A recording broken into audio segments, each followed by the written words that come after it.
Hello, my name is Mike Morty.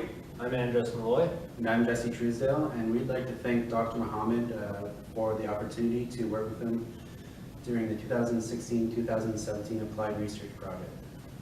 We were the research team tasked with building the unipolar rotating electromagnetic medical apparatus, which focuses primarily on creating square-shaped pulses. So we got about 6 videos for you. We'll talk a little bit about our theory behind creating a square waveform with rotating magnets. We'll talk about the mechanical design that we use to test our theory. And we'll also talk about the electrical portion of our project. And the last video will be about some recommendations moving forward with the production of this device. But right now, let's give you a little device overview.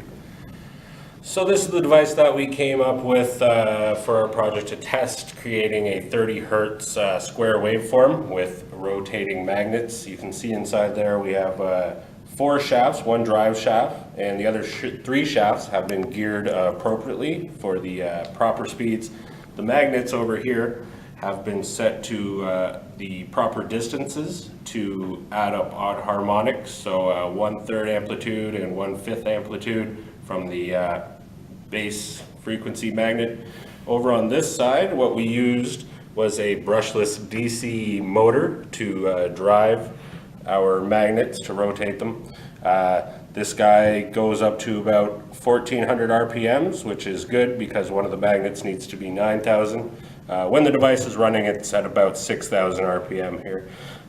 Controlling the brushless DC motor is the ESC, electronic speed controller. And what this does, it commutates these 3 motor leads, the voltage between these 3 leads, and spins the motor. So controlling the speed, we selected a K2 meter, which measures RPM as well.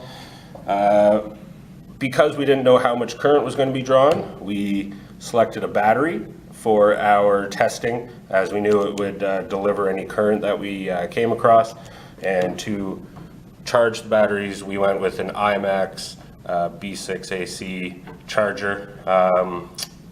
Fairly simple to easy to use. And so to see our results, what we have is a little simple circuit, a capacitor, power supply going to a MIDAC. This acts as our, plugs into the computer. It acts as an oscilloscope function there. And what we have over here is a Hall effect sensor. So what this does is translate the magnetic intensity into a voltage. And when we take this sensor and apply it to the core, we you'll see later on in a video the result that we got for our square waveform.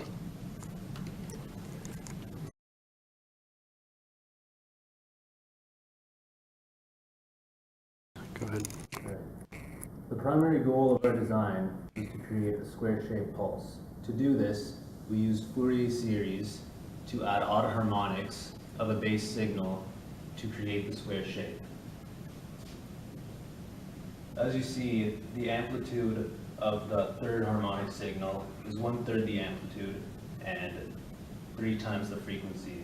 And the 5th harmonic signal is 1/5 the amplitude and 5 times the base frequency. Alright, so as you can see, as you add odd harmonic signals to a base frequency, it changes the shape of the resultant wave to approximate the square-shaped pulse. By adding an infinite amount of signals, you will create a perfect square wave. However, in our design, we limited it to just 3 signals. This is the physical layout of our design. As you can see, we set our first magnet at a distance to determine the amplitude of our base frequency, which we spun at 1800 RPM or 30 hertz. When we added a second magnet, we set the distance so that it would give us a 1/3 amplitude and then spun it at 5400 RPM or 90 hertz. So in our design, we had 3 magnets. The base frequency is still at 30 hertz and it is the magnet that is closest to the steel core. second magnet is at 90 hertz frequency and 1/3 the amplitude. And our third magnet rotates at 5 times the frequency, but 150 hertz, and its amplitude is 1/5 of the baseline. So this little guy right here is our Hall effect sensor. What it does is it reads a magnetic field and translates the magnetic field to a voltage on an oscilloscope. So when we were setting our magnet distances, the relationship between spacing and amplitude, intensity of the field is non-linear. So we can't just move the distance of the second magnet 1/3 kind of away from the core. It doesn't work that way. So what we did here, we use this to determine our distances. We set up our Hall effect sensor on the middle of our steel core like that. We set up our first magnet to be the closest to the steel core, which determined the amplitude. We read that voltage on the oscilloscope, and by that voltage reading, we took 1/3 of that and set our second magnet, and our third magnet was 1/5 the original voltage reading that we got from the oscilloscope.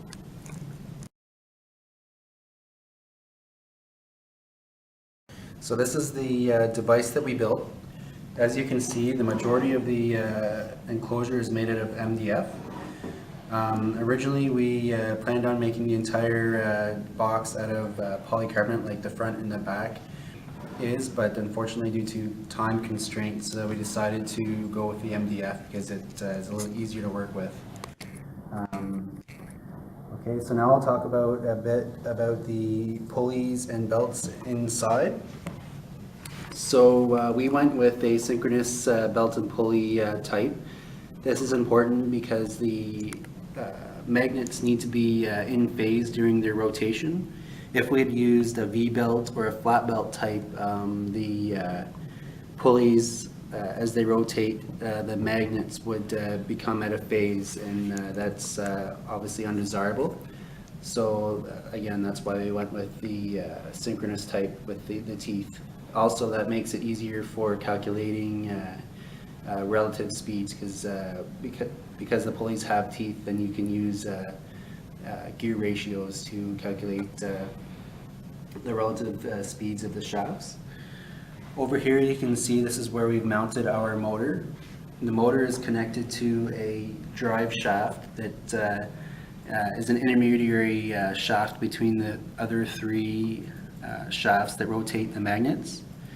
At the 30 hertz, the motor needs to rotate at 6,000 RPM, and due to the gearing that gives us a 30 hertz wave. As I was mentioning, the central shaft rotates at 6,000 RPM, and due to the gearing, that results in the 1F shaft rotating at 1,800 RPM, the 3F shaft rotating at 5,400 RPM, and the 5F shaft rotating at 9,000 RPM. And this configuration, this produces a 30 hertz square wave. When we built the device, many of our connections are intended to be temporary so that you can disassemble the box and make modifications as necessary.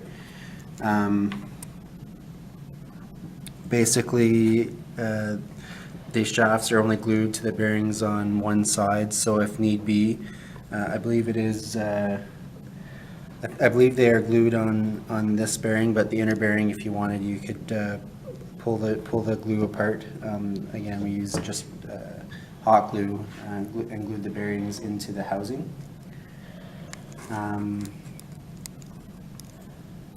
We used pulleys to hold the magnets in place. They're just aluminum pulleys, and we machined a slot in the center so that the magnets can be glued in. We just used a metal epoxy to secure the magnets into the aluminum holders. But the pulleys are just secured to the shafts with set screws. Originally, we had intended on gluing them on with Loctite, but we just, again, in keeping with being able to take everything apart, we decided just to use the set screws for a temporary connection. And we drilled the holes out based on the distances we calculated for the magnets from the central steel core. You can see the bearings on the back side here where we've drilled them.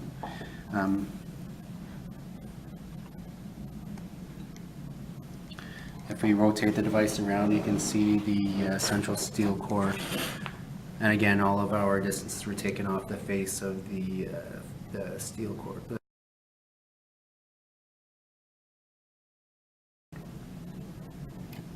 So talk about a little bit about the electrical design here. Because this was a kind of a research project, we didn't even know if the theory would work. We weren't sure how much current was going to be drawn for our device. Because of that, we decided to go with a battery to supply our motor there. We have a 10,000 milliamp hour battery. We bought 2 of these actually, that way we could swap them out during testing. Unfortunately, we didn't get that far into testing, but either way, this provides enough current no matter what we needed there. For charging our battery, we have the IMAX charger here. It's very simple. We've programmed a presetting for this battery in it as well, and it's very easy to use in the instruction manual as well, all that kind of jazz. Here we have a electronic speed controller, also known as the ESC. It's an 80 amp. It's recommended to go a little bit higher than the maximum current that the motor can take to avoid heat and all that kind of thing. We have a couple connections that we soldered here that plug into our, you can see those, they plug into our K2 meter, and that reads the back EMF voltage and produces an RPM reading on our K2 meter. So our K2 meter, that is this little guy right here. We bought this for simplicity reasons. We didn't have to program anything.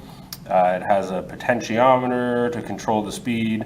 It displays the voltage reading and RPM as well. You can use an Arduino or other type of microcontrollers. You can get codes off the internet. There's lots of videos on how to control brushless motors with Arduinos and all that, but this is what we went with anyway for testing type purposes. Here is our brushless DC motor. Has a 70 amp max current. It's 2 horsepower it provides, and once again we weren't too sure of how much current we needed to drive our device, so we figured we'd go with a bigger motor. Brushless DC motors are great as well. As there are no brushes, this is also very beneficial, as since it's going 6,000 RPMs, there's no brushes to wear down. So as things go further, it might be worth looking into keeping a brushless DC motor type. That's kind of the overview of the electrical side. So let's go ahead and set this bad boy up. So when we are setting it up here, this wire is came with the ESC directly into the ESC. So we take this wire, we want to make sure these contacts are facing up and they plug into the top portion of our K2 meter. Right there, let's click that in. And the other wire that we've soldered on to the ESC, in our report and everything, the other package information, there's little diagrams of how we did that, but once again you want to make sure the contacts are up, and we plug that into the bottom section of our K2 meter. Get that in here. There we go. So that guy is plugged in. Now what we want to do, plug our ESC into the motor. You can see there's 3 different leads on the ESC, different colors, 3 on the motor. It doesn't matter which they plug into. It would just determines the direction of speed or direction of rotation of the motor, and that's not important for us, so it doesn't matter where they go when we're connecting it to the motor. So I could have it connected like that, or I can switch these two around. It really doesn't matter in our case here. But we want to make sure this is plugged in before we plug the ESC into the battery, just in case one of the heat shrinks came off or something. We don't want it to short. We always want to plug the battery in last when we're plugging to the motor and to the charger as well. Plug the battery in last and remove the battery first. So now before we plug our battery in here, let's go to our K2 meter. This thing is programmable. There's the instruction manual. We've programmed a couple settings into it already. A low voltage setting. So if it reads too low of a voltage coming from the battery, it automatically shuts off. That way the battery doesn't get damaged. We've set it for another voltage angle of entrance. And it was a high angle of entrance, which was recommended for this type of motor. It helps with the efficiency. There were a couple other little things that we programmed in, but that's also in our report that we have.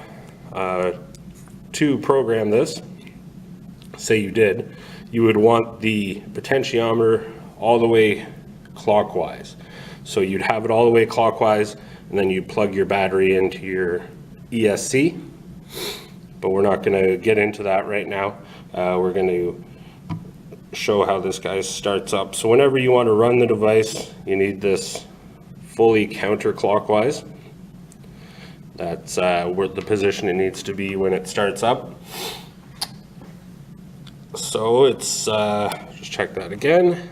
It's fully counterclockwise. We will plug our battery in here, and you'll hear the motor do a couple beeps. That's kind of a self-recognition of the battery type that the ESC goes through itself. So it's going to have 6 beeps, indicating it's a 6S LiPo battery.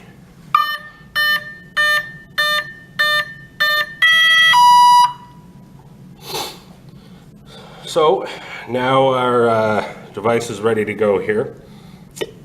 When we turn on the potentiometer, we want to start it off fairly slow.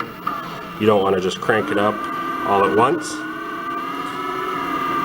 So you can see as I turn this as I turn it clockwise, the speed increases. Now if you look at the K2 as well, you can see the RPM reading on the screen there. So let's bring that up. So right now, that says it's about 3,900 RPMs, 3,800. So our device, let's keep turning this up slowly. And we can see we reach 6,000 RPMs there. And this was an important reading to have when we were testing our device, as the motor needs to spin at 6,000 RPMs in order to create the 30 hertz signal. So that's a little rundown of the electrical that we have here. Just remember, always plug the battery in last or unplug it first. Well, we have lots of information for you on that. And so I'll talk to you a little bit about charging our battery here. So I'm going to plug in the charger. Once again, you don't want to plug the battery into this lead first, because we don't want to short out the battery and cause a fire. So we'll plug that in last. Next thing we do after we go black to black, red to red there, take this little cord on the battery, plug it in right down here. This is our balanced charger lead. Ensures all the cells in the battery get charged equally. And then we will plug in our battery.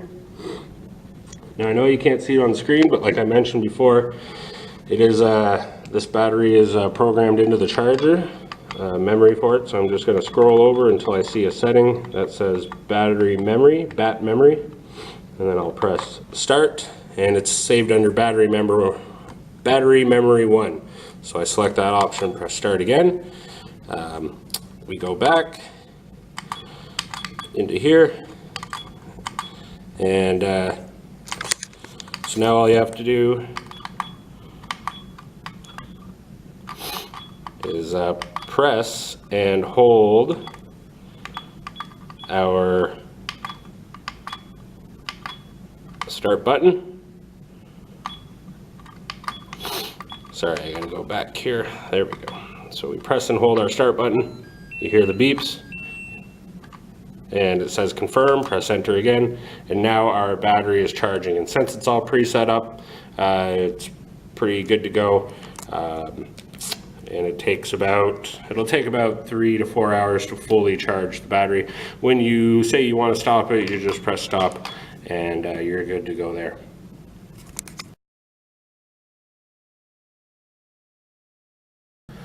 So what we did to test our device, we have our Hall effect sensor, a little simple breadboard circuit. Schematics fairly easy, and it's provided as well. For our oscilloscope, we're using a MyDAC connected to the LabVIEW software oscilloscope function. So when we tested it, this is what we did. We just turn up our K2 meter, like you saw before, until we hit 6,000 RPM. So we're about 6,000-ish there. So we took our Hall effect, we placed it right in the center of the core, and then on the computer screen, you can see our square waveform, well, building towards the square waveform anyway. At the bottom, it's fluctuating between about 34 and 27 hertz, something like that. That's just due to the low resolution. Any oscilloscope will work. You don't necessarily have to use a MyDAC. That's just kind of what we had on hand, but you can use any oscilloscope to test this device here. So we did get our results that we were looking for, and we can see over here as well, you know, this is our 3 harmonic waveform. As we add more and more magnets, this will level out and become more and more square. Right now we have one at 1800 RPM, our base magnet, which is closest to the core. Our second one spinning at 5400 RPM, and then our third magnet spinning at 9000 RPM. So by adding up those waveforms, we end up with this. But like I said there before, if you add more and more magnets, it'll become more and more square. An infinite number of magnets would create a square waveform, but we will have to think about how many magnets we can fit in there and how square we want the waveform to be. So that is kind of a rundown on the testing and results, and we are very happy with those results.